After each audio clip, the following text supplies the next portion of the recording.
Hi viewers, aro mila family members kan ajibi amni kan lode kita gana honai dibo jo sister do singa jingyu bra ise tai mui lode I will be Simon holibi tai gi time na pai aro bisi dorasi na achi do sandi tinde ki holibi lokro na pani bi giri thaise agi de do hachi morning ba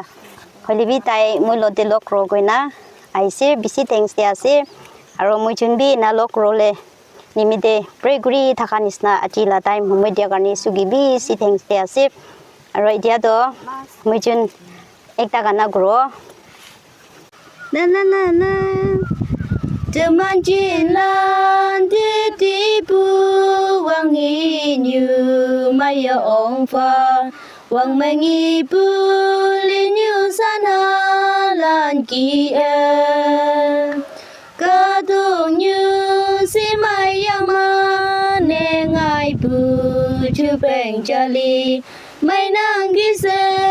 ilak chin la ne meng kai o tang sim lan mong mai kai cùng gi em vinh kaya imi yong pu em lo ka ca tu như hôm nay kim đơn lại buki nang de lại nang hang ke ngai lạc chin la an ta ne ngona chi su bu ngao te kan man nang ma chiu tai ameng ye bai lạc châu khai mok pu ta ma wi lam de ye kem la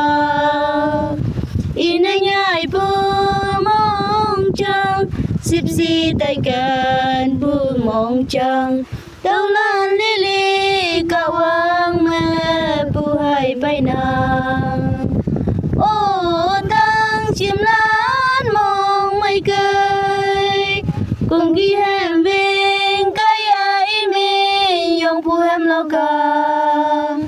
ca tu như hôm nay kim tư